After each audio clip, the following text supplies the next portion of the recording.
بسم اللہ الرحمن الرحیم۔ آج کا ہمارا موضوع سورہ بقرہ کا رکوع 4 ہے، جس کے اندر ہم قصہ آدم و ابلیس کو ڈسکس کریں گے۔ پہلے میں قرآن پاک کا ترجمہ پڑھوں گا پورے رکوع کا، اور پھر اس میں جو تفہیم اور تشریح طلب مسائل ہیں ہم ان پہ تفصیلی گفتگو کریں گے۔ بسم اللہ الرحمن الرحیم۔ پھر ذرا اس وقت کا تصور کرو جب تمہارے رب نے فرشتوں سے کہا تھا کہ میں زمین میں ایک خلیفہ بنانے والا ہوں۔ انہوں نے عرض کیا، کیا آپ زمین میں کسی ایسے کو مقرر کرنے والے ہیں جو اس کے انتظام کو بگاڑ دے گا اور خون ریزیاں کرے گا؟ آپ کی حمد و ثنا کے ساتھ تسبیح اور آپ کے لیے تقدیس تو ہم کر ہی رہے ہیں۔ فرمایا، میں جانتا ہوں جو کچھ تم نہیں جانتے۔ اس کے بعد اللہ نے آدم کو ساری چیزوں کے نام سکھائے، پھر انہیں فرشتوں کے سامنے پیش کیا اور فرمایا، اگر تمہارا خیال صحیح ہے تو ذرا ان چیزوں کے نام بتاؤ۔ انہوں نے عرض کیا، نقص سے پاک تو آپ ہی کی ذات ہے، ہم تو بس اتنا ہی علم رکھتے ہیں جتنا آپ نے ہم کو دے دیا ہے۔ حقیقت میں سب کچھ جاننے اور سمجھنے والا آپ کے سوا کوئی نہیں۔ پھر اللہ نے آدم سے کہا، تم ان چیزوں کے نام بتاؤ۔ جب اس نے ان کو ان سب کے نام بتا دیے تو اللہ نے فرمایا، میں نے تم سے کہا نہ تھا کہ میں آسمانوں اور زمین کی وہ ساری حقیقتیں جانتا ہوں جو تم سے مخفی ہیں۔ جو کچھ تم ظاہر کر رہے ہو وہ بھی مجھے معلوم ہے، اور جو کچھ تم چھپاتے ہو اسے بھی میں جانتا ہوں۔ پھر جب ہم نے فرشتوں کو حکم دیا کہ آدم کے آگے جھک جاؤ تو سب جھک گئے مگر ابلیس نے انکار کیا۔ وہ اپنی بڑائی کے گھمنڈ میں پڑ گیا اور نافرمانوں میں شامل ہو گیا۔ پھر ہم نے آدم سے کہا کہ تم اور تمہاری بیوی دونوں جنت میں رہو، یہاں بفراغت جو چاہو کھاؤ، مگر اس درخت کا رخ نہ کرنا ورنہ ظالموں میں ہوگے۔ آخرکار شیطان نے ان دونوں کو اس درخت کی ترغیب دے کر ہمارے حکم کی پیروی سے ہٹا دیا اور انہیں اس حالت سے نکلوا کر چھوڑا جس میں وہ تھے۔ ہم نے حکم دیا کہ اب تم سب یہاں سے اتر جاؤ، تم ایک دوسرے کے دشمن ہو اور تمہیں خاص وقت تک زمین میں ٹھہرنا اور وہیں گزر بسر کرنا ہے۔ اس وقت آدم نے اپنے رب سے چند کلمات سیکھ کر توبہ کی، جس کو اس کے رب نے قبول کر لیا کیونکہ وہ بڑا معاف کرنے والا اور رحم فرمانے والا ہے۔ ہم نے کہا، تم سب یہاں سے اتر جاؤ، پھر جو میری طرف سے کوئی ہدایت تمہارے پاس پہنچے تو جو لوگ میری اس ہدایت کی پیروی کریں گے ان کے لیے کسی خوف اور رنج کا موقع نہ ہوگا، اور جو اس کو قبول کرنے سے انکار کریں گے اور ہماری آیات کو جھٹلائیں گے وہ آگ میں جانے والے ہیں جہاں وہ ہمیشہ رہیں گے۔ رکوع ختم ہوا۔ اب اس میں 3-4 چیزیں ہیں جن کی تفصیل ضروری ہے کہ فرشتہ کیا ہے، خلیفہ کیا ہے، ابلیس کیا ہے، شیطان کیا ہیں، اور حضرت آدم علیہ السلام کی سزا کیا تھی، توبہ کیا تھی، اور زمین پر اتارے جانے کا مقصد کیا تھا۔ یہ چیزیں سید مودودی رحمۃ اللہ علیہ نے جو تفہیم القرآن میں لکھی ہیں ہم ان کو ڈیٹیل سے ڈسکس کریں گے۔ ان میں پہلی چیز ہے فرشتہ جس کا ذکر ہوا ہے۔ تو فرشتے کے متعلق سید مودودی نے لکھا ہے کہ ملک بھی کہتے ہیں فرشتے کو۔ ملک کے اصل معنی عربی میں پیامبر کے ہیں۔ اس کا لفظی ترجمہ فرستادہ یا فرشتہ ہے۔ یہ محض مجرد قوتیں نہیں ہیں جو تشخص نہ رکھتی ہوں، بلکہ یہ شخصیت رکھنے والی ہستیاں ہیں جن سے اللہ اپنی عظیم الشان سلطنت کی تدبیر اور انتظام میں کام لیتا ہے۔ یوں سمجھنا چاہیے کہ یہ سلطنت الہی کے اہلکار ہیں جو اللہ کے احکام کو نافذ کرتے ہیں۔ کفار مکہ فرشتوں کو خدائی میں حصہ دار سمجھتے تھے۔ کچھ لوگ فرشتوں کو اللہ تعالیٰ کی نعوذ باللہ بیٹیاں سمجھتے تھے۔ اسی طرح دنیا میں کئی ایسے مذاہب گزرے ہیں جو فرشتوں کو شریک کرتے تھے اللہ رب العزت کے ساتھ، نعوذ باللہ، تو اور ان کی پرستش شروع کر دیتے تھے جو کہ انتہائی غلط تھا۔ تو فرشتے پیامبر ہیں اور اللہ تعالیٰ کی سلطنت میں اللہ رب العزت کے اہلکار ہیں۔ دوسری چیز جو اس آیت میں ذکر ہوئی ہے خلیفہ۔ خلیفہ کیا ہوتا ہے؟ اب ہم وہ دیکھتے ہیں۔ مودودی صاحب نے کہا ہے کہ خلیفہ وہ جو کسی کی سلطنت میں اس کے دیے ہوئے اختیارات اس کی نائب کی حیثیت سے استعمال کرے۔ خلیفہ مالک نہیں ہوتا بلکہ اصل مالک کا نائب ہوتا ہے۔ اس کے اختیارات ذاتی نہیں ہوتے بلکہ مالک کے ادا کردہ ہوتے ہیں۔ وہ اپنی خواہش کے مطابق کام کرنے کا حق نہیں رکھتا، بلکہ اس کا کام مالک کے منشا کو پورا کرنا ہوتا ہے۔ اگر وہ خود اپنے آپ کو مالک سمجھ بیٹھے اور تجویز کردہ اختیارات کو اپنے منمانے طریقے سے استعمال کرنے لگے، یا اصل مالک کے سوا کسی اور کو مالک تسلیم کر کے اس کی خواہش کی پیروی اور اس کے احکام کی تعمیل کرنے لگے، تو یہ سب غداری اور بغاوت کے افعال ہوں گے۔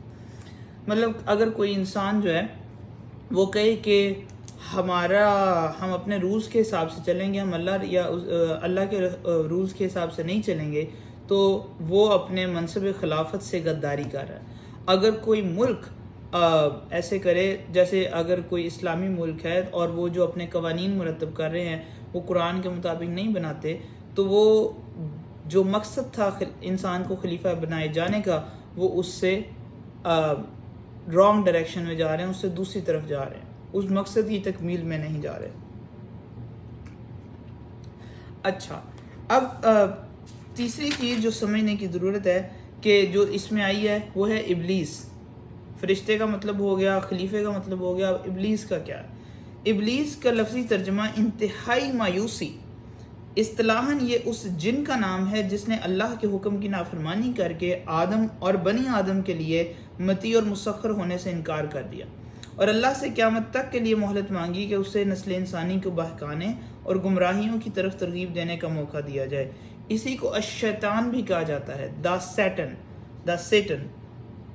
در حقیقت شیطان اور ابلیس بھی محض کسی مجرد قوت کا نام نہیں ہے، بلکہ وہ بھی انسان کی طرح ایک صاحب تشخص ہستی ہے۔ نیز کسی کو یہ غلط فہمی بھی نہ ہونی چاہیے کہ یہ فرشتوں میں سے تھا۔ آگے چل کر قرآن نے خود تصریح کر دی ہے کہ وہ جنوں میں سے تھا، جو فرشتوں سے الگ مخلوقات کی ایک مستقل صنف ہیں۔ اب تھوڑا بتا دیں کہ فرشتے جو ہیں وہ کیسے کام کرتے ہیں۔ اب جو فرشتوں کی اور اللہ رب العزت کی گفتگو ہو رہی ہے، جن میں فرشتوں نے یہ ہمیں لگتا ہے کہ اعتراض کیا، لیکن وہ اعتراض نہیں تھا، جس میں انہوں نے کہا کہ یا اللہ، آپ ایک ایسا خلیفہ بنانے والے ہیں جو زمین میں خون ریزیاں کرے گا، جبکہ آپ کی عبادت تو ہم بھی کر رہے ہیں۔ یہ اعتراض نہیں تھا۔ فرشتوں کی کوئی حیثیت نہیں ہے کہ وہ اس مالک کائنات کے اللہ رب العزت کو اپنا فیصلہ سنا رہا ہے اور فرشتے اس پہ اعتراض کریں۔ ان کی کوئی حیثیت نہیں ہے، نہ فرشتے ایسا کر سکتے ہیں۔ وہ اعتراض نہیں تھا، وہ استفہام تھا۔ استفہام جب ہم کسی نئی چیز کو سنتے ہیں اور اس کی زیادہ معلومات حاصل کرنے کے لیے سوال کرتے ہیں یا حیرانی سے اس کے بارے میں مزید پوچھتے ہیں، کیونکہ ہمارے ذہن میں اس بارے میں کنفیوژن ہوتی ہے۔ فرشتوں کا بھی وہ استفہام تھا، اعتراض نہیں تھا۔ ان کی کوئی حیثیت نہیں ہے کہ وہ اللہ رب العزت کے فیصلے سے اعتراض کر سکے۔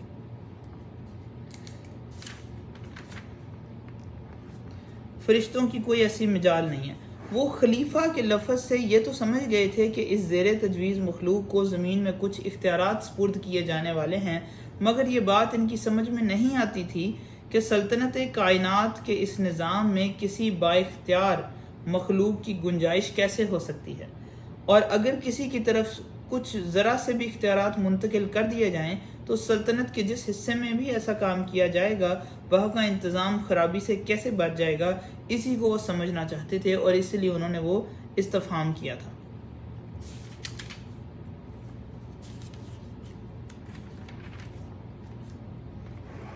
اب جو فرشتوں کو اللہ تعالیٰ نے کہا کہ جو میں جانتا ہوں وہ تم نہیں جانتے، اور حضرت آدم علیہ السلام نے جب ان کو چیزوں کے نام بتائے تو فرشتوں کو پتہ چلا کہ فرشتوں نے کہا کہ یہ تو ہمیں بھی نہیں معلوم، تو اب اس سے ذہن میں کنفیوژن پیدا ہو سکتی ہے کہ کون سی ایسی چیز ہے اور ایسی چیزوں کے نام ہیں جو انسانوں کو تو پتہ ہیں لیکن فرشتوں کو نہیں پتہ۔ تو اب ہم اس چیز کو ڈیٹیل سے ڈسکس کرتے ہیں۔ ایسا معلوم ہوتا ہے کہ ہر فرشتے اور فرشتوں کی ہر صنف، یعنی کہ فرشتوں کی ہر کیٹیگری کا علم صرف اسی شعبے تک محدود ہے جس سے اس کا تعلق ہے۔ مثلا ہوا کے انتظام سے جو فرشتے تعلق رکھتے ہیں وہ ہوا کے متعلق سب کچھ جانتے ہیں، مگر پانی کے متعلق کچھ نہیں جانتے۔ یہی حال دوسرے شعبوں کے فرشتوں کا ہے۔ انسان کو اس کے برعکس جامع علم دیا گیا ہے۔ ایک ایک شعبے کے متعلق چاہے وہ اس شعبے کے فرشتوں سے کم ہی جانتا ہو، مگر مجموعی طور پر آل ٹوگیدر جو جامعیت انسان کے علم کو بخشی گئی ہے وہ فرشتوں کو میسر نہیں ہے۔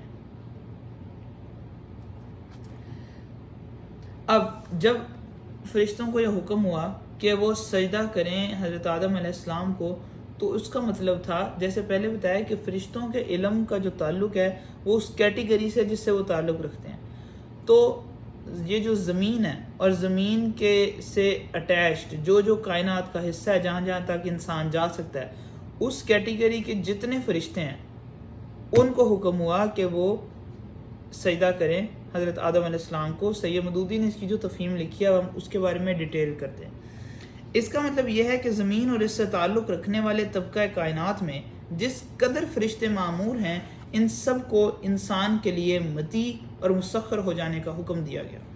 چونکہ اس علاقے میں اللہ کے حکم سے انسان خلیفہ بنایا جا رہا تھا، اس لیے فرمان جاری ہوا کہ صحیح یا غلط جس کام میں بھی انسان اپنے ان اختیارات کو جو اسے عطا کر دیے گئے ہیں استعمال کرنا چاہے اور اپنی مشیت اور خواہش کے تحت اسے ایسا کرنے کا موقع بھی اللہ رب العزت دے دے، تو تمہارا یعنی کہ فرشتوں کا فرض ہے کہ تم میں سے جس کے دائرہ عمل سے وہ کام متعلق ہو، وہ اپنے دائرے کی حد تک اس کا ساتھ دے۔ وہ چوری کرنا چاہے یا نماز پڑھنے کا ارادہ کرے، نیکی کرنا چاہے یا بدی کے ارتکاب کے لیے جائے، دونوں صورتوں میں جب تک ہم اسے اس کی پسند کے مطابق عمل کرنے کا حکم دے رہے ہیں یا اجازت دے رہے ہیں، تمہیں اس کے لیے سازگاری کرنی ہوگی۔ سمپل۔ اچھا، اب جو آیت تھی اس میں ایک سنٹنس تھا کہ ابلیس نے انکار کیا، وہ اپنی بڑائی کے گھمنڈ میں پڑ گیا اور نافرمانوں میں شامل ہو گیا۔ اب اس سے ذہن میں کنفیوژن پیدا ہو سکتی ہے کہ ہم تو یہی سمجھتے ہیں کہ ابلیس پہلا تھا جس نے انکار کیا اور پہلا نافرمان تھا، لیکن قرآن کہہ رہے ہیں انکار کر کے وہ نافرمانوں میں شامل ہو گیا۔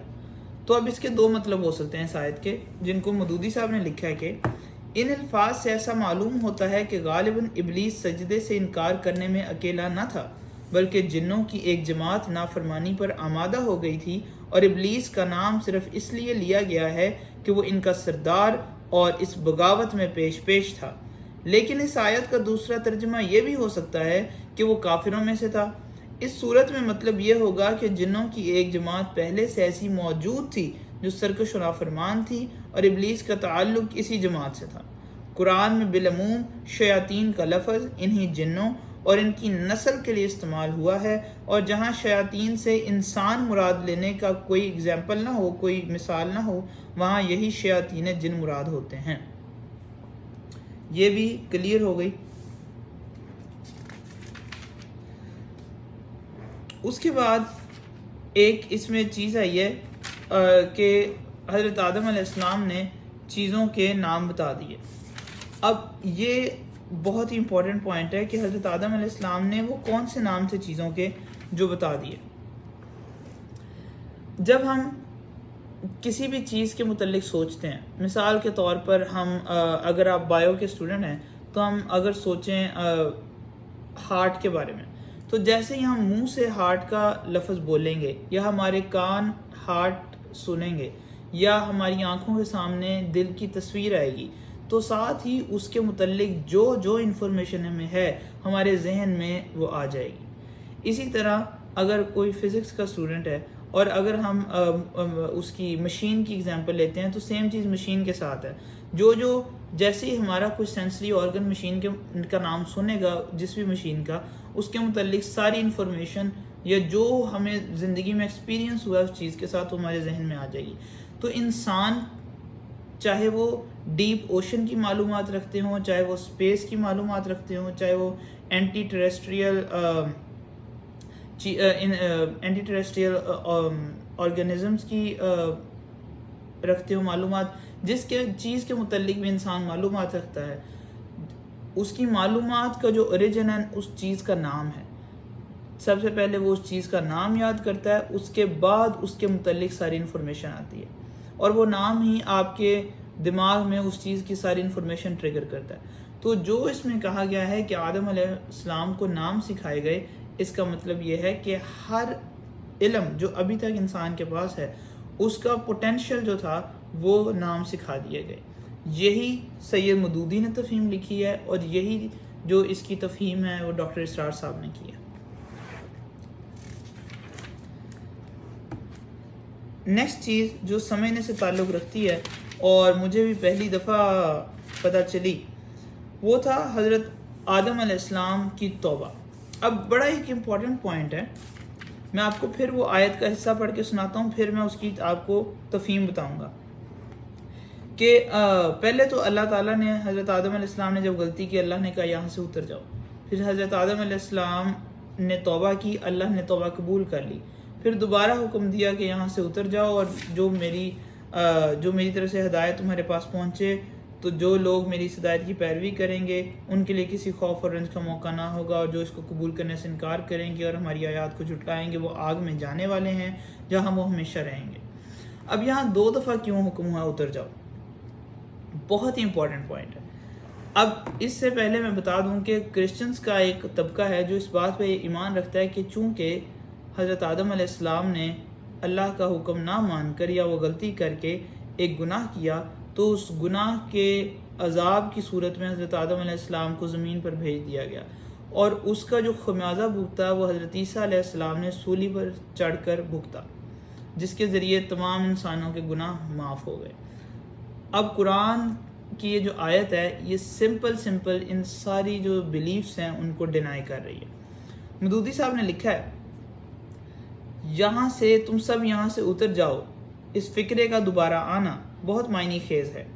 اوپر کے فکرے میں بتایا گیا ہے کہ آدم نے توبہ کی اور اللہ نے توبہ قبول کر لی، اس کے معنی یہ ہوئے کہ آدم اپنی نافرمانی پر عذاب کے مستحق نہ رہے، گناہ گاری کا جو داغ ان کے دامن پر لگ گیا تھا وہ دھو ڈالا گیا، نہ یہ داغ ان کے دامن پر رہا، نہ ان کی نسل کے دامن پر، اور نہ اس کی ضرورت پیش آئی کہ معاذ اللہ خدا کو اپنا اکلوتا بیٹا بھیج کر نوع انسانی کا کفارہ ادا کرنے کے لیے سولی پر چڑھانا پڑتا۔ برعکس اس کے اللہ نے آدم علیہ السلام کی صرف توبہ ہی قبول نہیں کی بلکہ اس کے بعد انہیں نبوت سے بھی سرفراز کیا تاکہ وہ اپنی نسل کو سیدھا راستہ بتا کر جائیں۔ اب جو جنت سے نکلنے کا حکم پھر دہرایا گیا ہے تو اس سے یہ بتانا مقصود ہے کہ قبول توبہ کا یہ مقتضا نہ تھا کہ آدم کو جنت ہی میں رہنے دیا جاتا اور زمین پر نہ اتارا جاتا۔ زمین ان کے لیے دارالعذاب نہ تھی، وہ یہاں سزا کے طور پر نہیں اتارے گئے بلکہ انہیں زمین کی خلافت ہی کے لیے پیدا کیا گیا تھا۔ پہلے ہم نے پڑھا آیت میں کہ اللہ تعالیٰ نے فرشتوں کو کہا ہے میں اپنا ایک خلیفہ بنانے والا ہوں، تو جب خلیفہ ہی زمین کے لیے بنا تو وہ جنت میں کیا کرے گا؟ حضرت آدم علیہ السلام کی پیدائش کا مقصد ہی ان کو زمین پر بھیجنا، اپنا خلیفہ بھیجنا تھا، انہوں نے جنت میں رہنا ہی نہیں تھا۔ تو جو انہوں نے وہ پھل کھایا اور جو ان سے غلطی ہوئی اس چیز کا ان کو زمین پر بھیجے جانے سے کوئی تعلق نہیں ہے۔